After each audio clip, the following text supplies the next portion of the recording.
Indimbo yanjemo overtime uko iminsi uko ibihe bigenda biza. Ari indimbo nandika umunsi umwe, hari indimbo nandika ibihe. Indimbo yagiye iba built up mu mutima wanjye for a long time. Mu gihe kirekire nuvuga ngo nagiye nyandika gahoro. Ni indirimbo idasanzwe kuko igaragaramo Pamela wenyine, umugore wawe mu buryo bw'amategeko, umuryango urabyemera, hasigaye n'Imana ni mu cyumweru gitaha.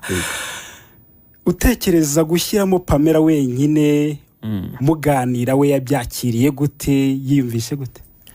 Yarishimye cyane Pamela. Itangaje nuko ayumva yahise yumva ko ari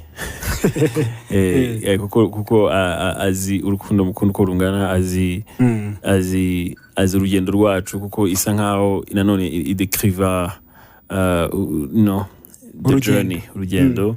So yari very happy, yishimiye kuba yajyamo. Anitwara neza cyane. Hari n'abatangiye gutekereza ko nawe yashobora gukomeza n'inzira y'umuziki. Yaje just gusupportinga igitekerezo, kuko burya kwandika ni igitekerezo, so yasupportinga igitekerezo, hanyuma bigenda neza kuko n'umuri ni igitekerezo cyerekeye we. So kandi kizana connectinga ku bantu benshi. Urukundo ni rugari, iyo twandika kenshi tuba dufite reference runaka, ariko indirimbo ikagera kaguka ikagera ku mitima y'abantu batandukanye bitewe na situation nabo barimo z'urukundo zitandukanye. N'urukundo ruhoraho rugomba kuramba, ariko ugaragaza ko umufitiye umwenda. Ubundi n'ubuhe mwenda ufitiye Pamela? Pamela ni umukobwa uri special, ku buryo uba wumva ko nukuvuga ngo kandi uburyo yumva special cyane, kandi nkunda gutinda ku mutima we cyane, ko afite umutima udasanzwe, bituma numva nsabwa kurinda. Uko kurinda no kuprotectinga rero nibyo niwo mwenda numva uzahora ubaho tu. Nzaba no kutazawishyura umwenda, ko n'umwenda nuvuga ngo ndashaka kuprotecting umutima cyangwa se kurinda umutima we igihe cy'iteka ryose. Igihe cy'iteka ryose. Debe usohoye indirimbo imaze igihe gito igiye hanze, abantu benshi hirya no hino bari bayitegereje. Ukurikije amasaha imaze, irakwereka ibyumviro wari ufite, ukurikije ibyo wagombaga abanyarwanda bakunda umuziki cyane? Yego. Tuyisohoye mu gihe nta saha irashira, ni mu minota, ariko traffic iri kugira cyangwa se uburyo ki amakomantere ari kuza biranejeje cyane. Urabona ko ari indirimbo abantu bishimiye, bari bategereje ari benshi, ku buryo nibaza ko mu masaha ari imbere iraba ari indirimbo nini cyane. So mu by'ukuri kandi ni indirimbo y'abanyarwanda, indirimbo yitegerejwe n'abantu benshi, abafana b'umuziki nyarwanda muri rusange, cyangwa se by'umwihariko abafana ba The Ben. Hashize igihe kinini kirenze imyaka tutabaha indirimbo nshyashya. So ni indirimbo nibaza ko ije gukora ku mitima y'abantu benshi. Ongera uzamure ndirimbe. Iyaba mfite amababa naguruka ngana mu bihe, nkakumenyera hazaza, nukurinda gukunda, and I'll stay by your side, ndabirahiriye. Yes. Debe ni forever igiye hanze, ariko iyo urebye n'ahantu yakorewe bigaragara ko yakoranye ubuhanga buhanitse cyane. Usobanura gute icyo yagutwaye mu by'ukuri kugira ngo igere ku rwego rw'ubuhanga ikoranywe? Nanashimira cyane babigizemo uruhare, aribo umuproducer ukomeye cyane witwa Koze, umwana ukiri muto, imyaka ye n'ibinakora naho bihuriye, afite imyaka mike kandi binakora biteye ubwoba. Shout out to him. Arimo hakaza n'umuproducer yakoze audio, ndetse witwa John Alert akora video.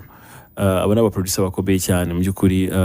muri industry ya none dufite kandi babahanga. Hanyuma ku bijyanye n'imyiteguro cyangwa se no gukora video, nibaza ko twakoze ibishoboka njye na team yanjye kugira ngo tuzane quality nziza imeze kuriya, kandi ngo urabona ko abantu baza kubona na video barabona ko twagerageje gukora indirimbo, yego guha abantu video ariko no kugaragaza ubwiza bw'igihugu cyacu. Yego. Ngira ngo mushobora kuba mutarabona video ariko nahoze nyireba. Urabona ko u Rwanda ari rwiza. Twashatse kugaragaza u Rwanda nanone at the same time.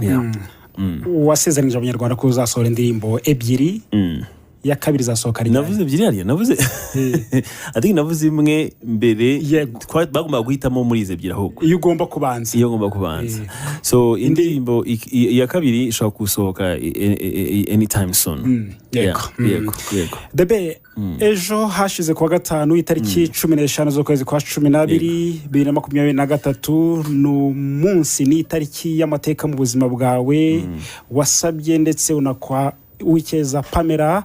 Uburi yumva gute nyuma yuko Pamela ari umugore wawe mu buryo bw'amategeko n'imbere mu muryango? Ndiyumva neza cyane kuba narabonye Imana ejo, kuko Imana yabanye natwe sinatinya kubivuga. Twabonye ibintu bidasanzwe, abantu benshi baranezerewe. So ku giti cyanjye rero nko kutugaruza kuri uwo munsi nyirizina, n'umunsi nari nifitiye akantu kameze nk'akoba ariko kagenda kayenga bitewe n'uko umunsi ugenda uba mwiza kurushaho. So habaye ibitangaza ejo. Ibyiyumviro rero byanjye biri infini, ndumva ntago nabirondora. Ubwo wari ufite bwagutera bwaturuka guki? N'ubwoba bwa excitement, ari yuba bw'ibyishimo, ari yuba ufite ibyishimo bigutera ukaba nervous, emotion ukuntu. So rero byari bidasanzwe. Uriya munsi nubwo ari umunsi wacu, uba ari n'umunsi w'ababyeyi buriya. So nuvuga ngo ibi nibihe uzi neza ko ababyeyi basengeye, uzi neza ko igihe kinini cyane ababyeyi bacu babyifuze kuzabibona, none kubibaha bakiri ikindi kintu cyanshimishije nuko mu minsi yashize nyina nko mu byumweru bishize, nyogokuru wanjye yararwaye cyane ndetse bigera ahantu habi cyane, ariko kuba yari mu bukwe bwanjye ejo. So izi ni moment udashobora gufata for granted. Ni ibintu bikomeye cyane. Mbese muri make ni ubukwe bw'umuntu ariko ni ubukwe bw'umubyeyi. Umubyeyi aba yishimiye cyane. Yego. Ibi birateguza noneho ubundi bukwe bwo mu cyumweru gitaha imbere y'Imana. Yego. Nicyo kintu abantu bategereje cyane. Niki umuntu ashobora no kwitega noneho mu birori byo mu cyumweru gitaha? First of all, tubanze dushimire abatwakiriye ejo kwa mama Pamela. Imana bamugisha cyane, batwakiriye neza cyane. Nubwo navugaga ubukwe ariko ni twarakiriwe biteye ubwoba. Imana bamugisha. Rero uyu weekend natwe twiteguye kubakira neza, ndetse bizaba ari byiza cyane. Ndumva ibintu byose nabipfundikira aho ngaho bikaba gaseke gapfundikiye, ariko ndishobora yuko naho tuzabana n'Imana cyane. Nare ukurikije uburyo bukwe bw'ejo hashize kuwa gatanu bwakurikiwe bukitabirwa, byaguhaye uwuhe mukoro Debe? Kwitegura ni deni mu bantu. Ideni ryo mu bantu naryo rimeze nka kumera nka rya deni twavugaga. Ni infini. Abantu bakwereka urukundo kuva ugitangira. Tunavuze iby'umuziki, usibye ko ubukwe bwari na famiye n'amaraso aba yahagurukije benshi, ariko umwenda w'urukundo abantu bakunda umuntu ruragoye kuwishyura. So bikwereka nyine, bisa nk'ibikwibutsa cyangwa se ni nko kwibutswa ko we love you, Ben, we care for you. Ejo twabonye Imana, ejo twabonye abantu benshi baturutse imihanda yose, famiye, inshuti, baza gushyigikira ibikorwa kiriya gikorwa. So ni ibintu binejeje cyane. Nibaza ko rero weekend iza nabwo haza ibindi bihe nabyo bizaba byihariye kandi byiza cyane. Uretse ibijyanye n'umuryango, babyeyi bawe, ababyeyi ba Pamela, buriya hari ibintu reba mu bukwe uretse no kuba buteguye neza mu buryo bwashyizwemo imbaraga hari ibintu uvuga uti ubu bukwe burabaye bunsigiye ibi bintu ntazigira nibagirwa mu buzima bwanjye. Ku byabaye ejo kimwe mu cyanejeje ni ukuba narashakanye n'umushuti wanjye magara. So nta kintu kinezeza nko kuba waba uri kumwe n'inshuti yawe magara akarangira yubaye uwo mugomba kubana akaramata. Ibindi bihe bikomeye ngira ngo ntashobora kwibagirwa ni ibihe twagize amahirwe yo ku expressinga ibiri ku mitima yacu tubibwira ababyeyi bacu umunsi w'ejo biciye mu mwana w'umuhanga cyane kugira ngo waramukurikiranye wari gusa nkaho avuga imivugo ariko mu by'ukuri avuga ibiri ku mitima yacu. Yazamuye emotion y'ababyeyi. Yazamuye emotion z'ababyeyi cyane. Byari binejeje biriya n'ibihe bikomeye cyane. Ikindi ngira ngo nagarutseho ni icyo kubona nyogokuru wanjye yabwitabiriye. Nyogokuru wanjye kumubona hariya byaranejeje. Ni umuntu ukomeye cyane mu buzima bwanjye. So kumubona muri buriya bukwe narabisengeye ndetse ngira Imana birakunda. Yego. Uretse ubukwe bwadotse ndetse na mariage iri mu cyumweru gitaha hari benshi bakomeje no kunyandikira bambaza bati uze no kutubariza The Ben ubukwe bwe kubukurikira tuzabukurikira dute mu by'ukuri ko turamukunda ariko dushaka no kureba ibirori bye. Yego. Iyo programme twakoze ngiye gutwanegeruza ubushize ni website iriho link. Ni link iganisha abantu kuri website. Iyo website izaba iriho live streaming. So abantu bazabona uko live ku isi yose aho bari byoroshye cyane. So isufiye kuba ubona iyo link cyangwa se twanayisharing ni thebenpamela.com. Ngira ngo nzanayishira kuri platforms zanjye kugira ngo abantu bakurikirane abantu babo turi abantu b'abanyarwanda. Yego. Debe buriya umuntu yabaye umugabo afite n'izindi nshingano zikomeye zo kwita ku rugo kandi ufite n'ibindi bintu byinshi by'umuziki abanyarwanda bagutegerejeho cyane. Hari abatekereza yuko ashobora kugenda gake mu muziki kubera abaye umugabo. Imbaraga noneho urazikura he unizeza abanyarwanda ko ubu ngubu niba usohoye indirimbo n'ubundi ufatiyeho? Nje nibaza ko kenshi iyo ntavuze na predicting umwaka ukurikira ngo nkuvugeho icyo gihe mfite indi mishinga nashize imbere. Ariko maze iminsi ngaruka ku kintu cy'uko umwaka wa 2024 ni umwaka uzashimisha abanyarwanda benshi bakunda umuziki nyarwanda.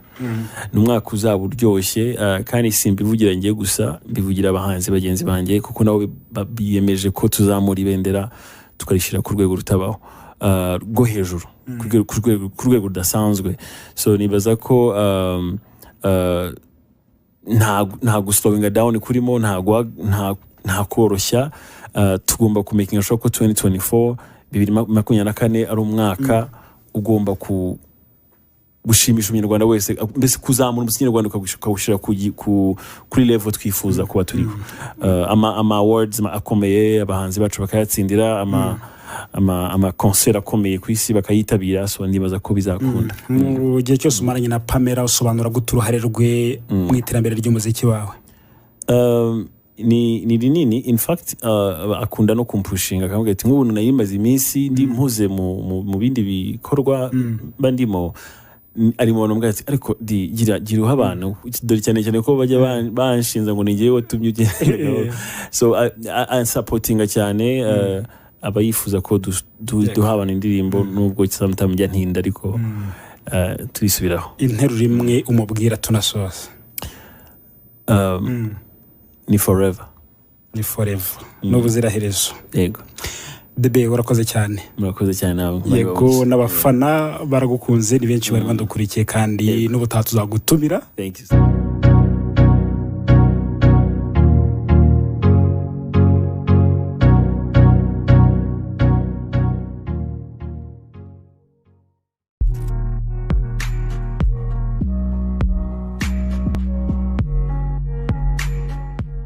Ufite ibibazo by'amarozi n'imyuka mibi muzehe Rwasha arabafasha. Ufite ibibazo by'amarozi y'amategano amaryano cyangwa amatongerano, ibibazo bya karande zaguteje inyatsi ugakora ariko ntugire icyo ugeraho, urukundo ntiruguhira kubera karande uhora urengwa buri munsi, cyangwa wabaswe n'inzoga n'itabi, gana uyu musaza ukomoka akarwe k'abahinda gufashe. Hamagara 0780 45 42 66, ni 0780 45 42 66. Muzehe Rwasha, mugana gukongoreho karande kamiza miryango zakuzengereje.